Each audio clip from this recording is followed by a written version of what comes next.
Illustrations by Pete. Hello everyone, welcome to another video. Today I'm going to show you my top 5 sketchbooks. Okay, I just want to let you know I'm going to go through some books, and there is no sponsorship here. None of these books were given to me. I paid for all of them with my own money, and I will again. So this is going to be a strange review because I have 5 sketchbooks. So I'm going to do my top 5. But I have 3 honorable mentions, which is a lot. And these are not in any particular order. I will start out. Number 1 is the Hot Press Etcher Sketchbook. And I've done a lot in here. You've seen a lot of these before.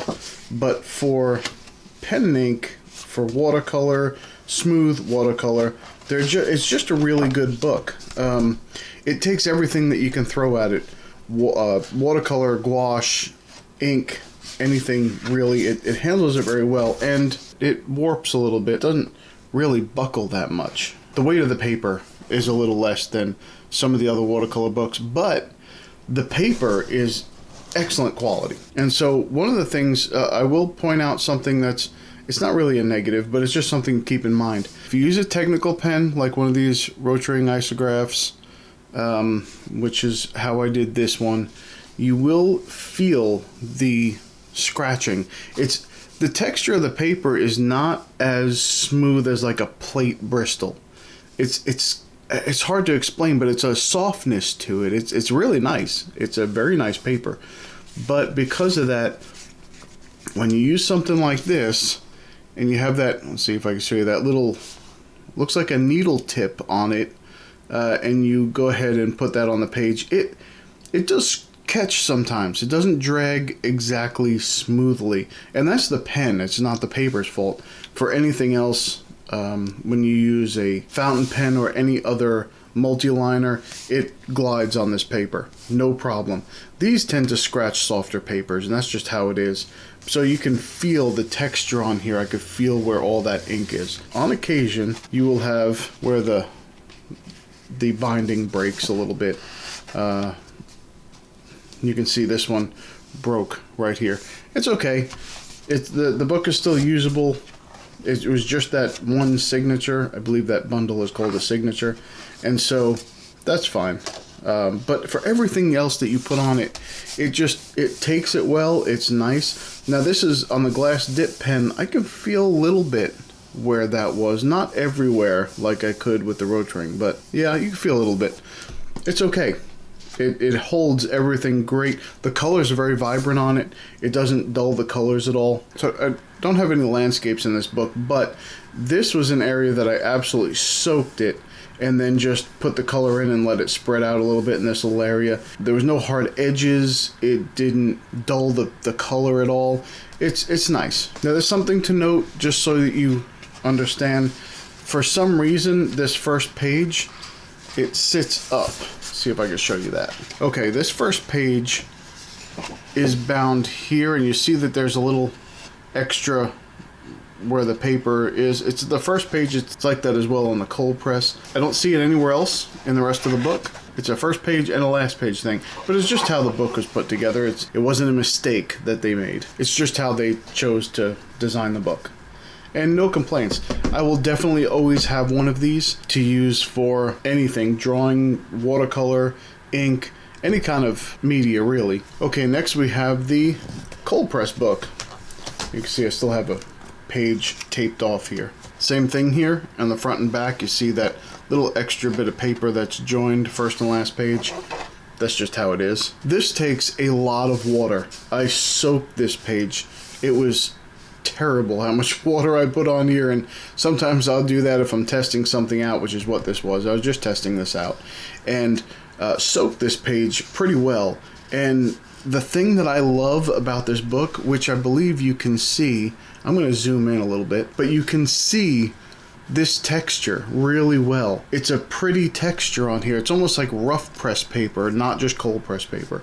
And I love rough paper for watercolor. Absolutely love it. But you can see it also holds lines from ink very well, and you can put in little details, and it's fine. It works out fine for a line and wash. Sometimes if it's a little skippy, that's okay. That's something sometimes you want in your paper. So again, you can lay this water in very thick on this page, and no problem. It takes it well.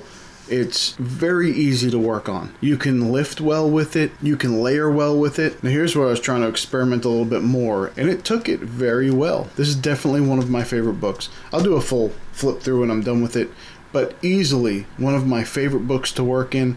I will always have one of these. It's very hard to find a watercolor paper that's as rough as this, but still as high quality as this in a sketchbook, and I absolutely love it. So you can see you get that really soft transition between the colors, and that's what I love about good watercolor paper.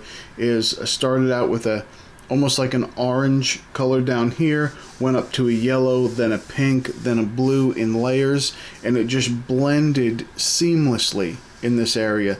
It's absolutely it's a blast to work on. This is the Stillman Burn Nova Gray, and this is the Mule Gray. This one is much lighter than this one. It's a little bit cooler, but if you compare it to Strathmore's Gray, it is much lighter and cooler than that. And the Mule is just almost white when you put it next to it, even though it's not. It's gray. This is not on the list, this Strathmore Gray, because it's too dark for me. And it's a little bit warm. There's some tan fibers in here, and anyway, I love the paper. I love the way it handles things, but watercolor does not come out very well on it. And this is not, I'm not trying to say anything bad about it. The watercolor is not very vibrant, and you can see in this book the watercolor is very vibrant and it handles the pigment very well. So that's the only reason why the Strathmore is not in this list. I'll get back to this. So the gouache that I did here, there were a ton of layers on here. Tons of layers of gouache on here, and you can see that contrast, very bright white compared to the gray, and so that's why I like to use these books. Same thing with this chipmunk over here. Ton of layers, especially in the chipmunk over here, and then in the rock here, ton of layers on that. I probably did this 4 or 5 times before I got the colors the right balance the way that I wanted them to. So there's a lot of paint on here, and the paper handled very well. I'll probably always have one of these books so long as they keep making them. I know that Stillman Burn was sold recently, but I hope they keep making this book because I love this book. So here, I even did a colored pencil piece in here, and there are a lot of layers of colored pencil on this page. I would do 3 or 4 layers and then blend it out with odorless mineral spirits, another 3 or 4 layers, blend it out again, and it held up. It didn't tear through the paper at all. This is lightweight paper. This is, it says here 150 GSM paper. 150 GSM is not that heavy compared to some of their other offerings where they have 280 GSM. I think their Zeta series and their Beta series are both 270, I'm sorry, 270 GSM. And they sometimes break down with too much work. This one did not, and it has like a Bristol vellum feel to it. It has plenty of tooth for colored pencil, no problem with that at all with that. And the other thing it didn't do was the odorless mineral spirit did not warp the back of this page at all. It didn't buckle this page at all. However, the gouache does. You can see this is gouache here, and then on the other page behind it, you can see all that buckling on that page. And it doesn't bother me. I don't mind doing that so much. What I might do is, for the rest of this book, I may just do watercolor or gouache on one side and then pen and ink on the other side. Using ink on this paper, no problem. Took lines and detail very well. This is a poor example because I used a thicker pen. But here's some thinner lines, no problem. They all came out exactly as I drew them. There wasn't skipping. You can see the lines here. There's no skipping on those. Yeah, there's some really fine lines in here. No skipping at all. It's very easy to work with. Easily in my top 5. Okay, I was going to put this Mule book in my top 5. It's not there yet, and it's only because I do not have enough experience with it. So here's something that I absolutely loved in it. It looks like 200 GSM paper, which is still fairly good, but it's not as thick as some of the other books. But I soaked the top of this page with a ton of water, put watercolor in it, soaked it again, which is why you see a lot of the spaces and specks in here. Soaked it again, put more watercolor on it. I have a video of doing this. I'll put it in the link above. And on the other side, nothing. In the video, you'll see that I showed buckling on the other side. I just left it alone for a couple of days, and nothing. There's a slight warp in the paper, but there's no buckling at all on the other page. This paper is amazing. That's very hard to find, but it worked very well. Has a great texture. It's a little bit rougher than a vellum, but it's not nearly like a cold press paper. It's not like a plate finish for sure. There's a lot of tooth on here. You could probably do really good colored pencil work on here, graphite work on here. I don't usually put graphite in my books because I don't like that they smear all over the other pages and they smear themselves, and that drives me insane. Or when I flip through the book later, I'll forget, and as I'm flipping, I might catch one of those pages and get graphite all over me. But if you're a graphite person, these books will probably work for you. They definitely work for ink. There are a ton of really fine lines up in here. I'm going to try and zoom in on that and get as close as I can without blurring this out on you. But those lines are very, very tiny. They didn't skip. There was no problem at all. But until I have some more experience with this book, it's not going to be in my top 5 just yet. Okay. Coming in number 4, and these are in no particular order. I think I've said that already, but they're really not. I use different things for different tasks. That's just how I go about it. So this is the Crescent Render book. It says you can use any media in here. I would not use any water media. No watercolor. It's just watercolor or even acrylic or anything. I just wouldn't use that in here. I don't think... The paper reacts very strangely with watercolor. There's no sizing on these pages. So the water just kind of spreads out and it gets this mushy kind of texture to it. I would highly recommend not using watercolor in here. But for any kind of ink, this is an amazing book. This over here, there's a little bit of ink that looks like it came through from the other side. It didn't. I had some ink on my hands, and when I was drawing, I was just moving things around here, and I made those marks on here. If that was the case, there would actually be a lot more ink over in this area because the other side of this page is soaked in ink. This is all alcohol marker. This is all alcohol markers, and nothing came through. And these pages are not thick at all. That's another reason why I put this stuff in the back of these books. Every book that I have, I'll cut out whatever the wrapper was or whatever the front page was, and I'll just put it back here so I can look up how many GSM was it, what is it good for, whatever the case is. So this is 110-pound paper. I don't even think that's correct. It's the weight of the paper, so it's correct. But the thickness of it is not even 90-pound paper. It doesn't even feel like that. I have one of these Canson Mixed Media books that has 98-pound paper, and it is thicker than this other book. But these take a ton of ink, and that's why it made it into my top 5, because if I want to do any marker work at all, alcohol ink, I'll put it in this book. Now, the Faber-Castell Pitt Artist pens, you can put them in a regular watercolor book and they won't go through. But alcohol markers, you cannot do that. They will go directly through, but not in this book, and that's why this book is on this list. Okay, before I get to the last one that everyone's going to yell at me about, I have 2 honorable mentions here. This is, and I always put those little marks on the edge, this is Stillman Burn Zeta book. The reason that I want to mention this book is because for pen and ink and some light watercolor, it's a great book. This is an example of a drawing I did with ink and graphitin pencils. And it came out great. It's very smooth. It did not tear up the paper. Very nice paper here. So one of the problems comes in is when you're doing any kind of landscape, which I love to do landscape drawings. When I'm just sketching quickly, I lay down my color, which you can see is all uneven.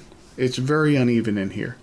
and then I blot out the clouds and then add a little bit of dark shadow to add some depth and some texture. And this paper is just about falling apart after doing that, because I've added water to it more than one time. And that's what happens. When I put it up here on the house, no problem. It took the water fine.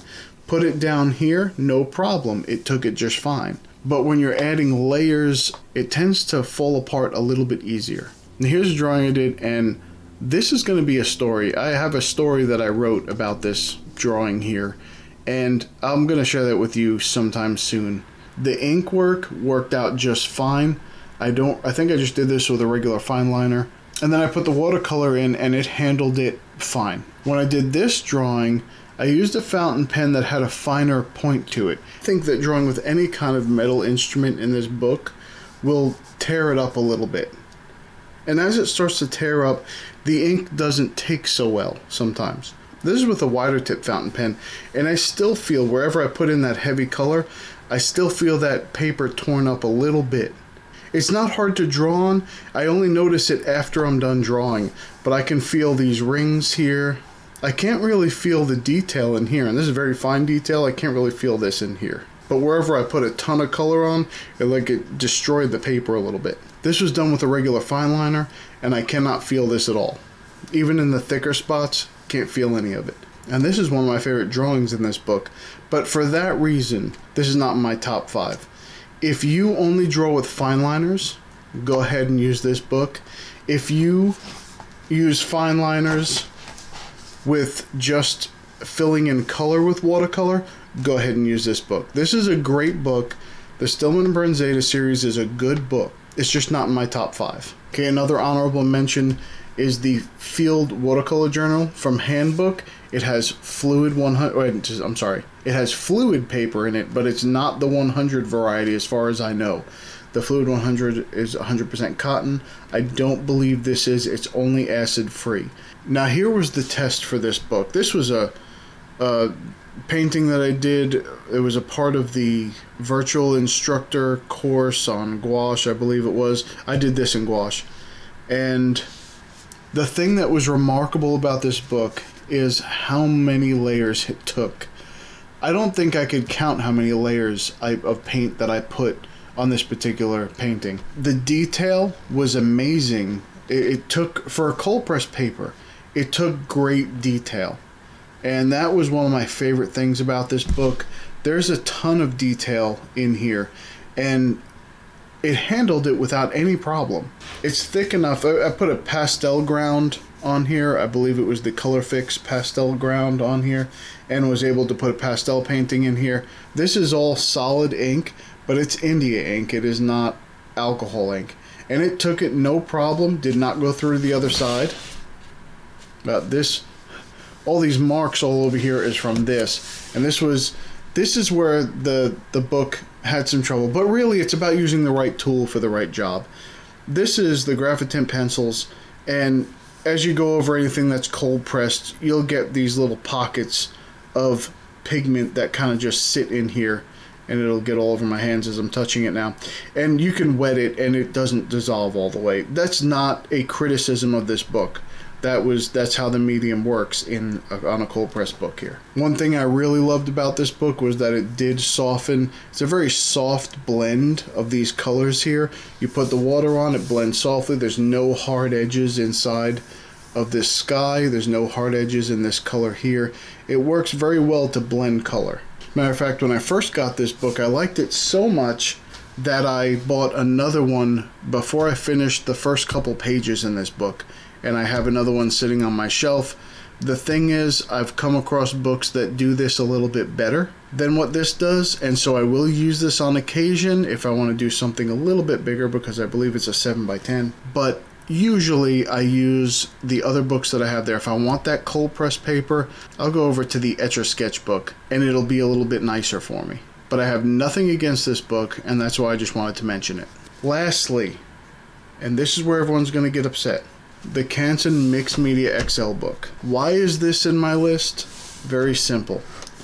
It's something I use as a swatch book, and it's a bright white, So if I want to get anything down and see the color of it, I use this book. And this is some watercolor on it. It's very, very bright and vibrant. This will, here's the problem with this book. It's thin paper. So you can see, if I do this, there's buckling all over this book. That as soon as you put anything wet down on it, it buckles on the other side. However, the texture of it is very nice. It handles ink well, it doesn't skip, and it's cheap. There's 60 sheets in here, and you can put anything in this book. These are acrylic paints, and I was able to put the acrylic paints in here with no problem. It didn't tear up the paper. It's very good paper. It's not cotton, and it's not supposed to be. It's cheap paper, but it's very well made. Here are alcohol-based markers. This is the Illustrated Markers by Spectrum Noir. And yes, it goes right through it. It's thin paper. It did not go through to the other side, but it did go through the paper. And that's fine. And here's some more. And yep, went right through it. It's going to go through it. I always have these books for swatching. And really, 60 pages, that's 120 drawings you can do in this book. And I always have one sitting around. This one I just dug into. And I put inks in here, and I put other color swatches in here, but I have an entire book to fill up with this, and I think I bought this for $5. If you want to use ink on this, just put it one on the page. Now I know some people don't like the metal binding. I like it because you can fold it back, leave it. It's an 8x10 book. It's perfect size for me to do sketches or thumbnails or just do a drawing. You can turn it to the side and do a full landscape on it. And I wouldn't soak this paper. I wouldn't put a ton of watercolor on it. It will destroy the paper. It will give way. It's not bulletproof paper. But for the price, if you're drawing, you're sketching, you're trying to do some abstract stuff, give this a shot. Let this be your idea book or your color swatch book. It's an amazing book. It's probably the book that I've been using for the longest amount of time. Okay, well that about does it. If your favorite book is not on this list, that's okay. What I'd like you to do is go down into the comments and let me know what your favorite book is. What kind of books do you like to use? And you'll see these. I use them for very specific things. That's just how I use sketchbooks. But that doesn't mean these are the only books I have. I've been searching for a good sketchbook for a very long time.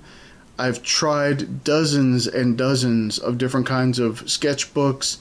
These are just the ones that I found to work the best for me. If you have something that works best for you, that's great. That's really what you want to find. Find a book that works for how you work. Well, thank you for watching. Here's a couple more videos that you might enjoy, and I will see you in the next video. Bye.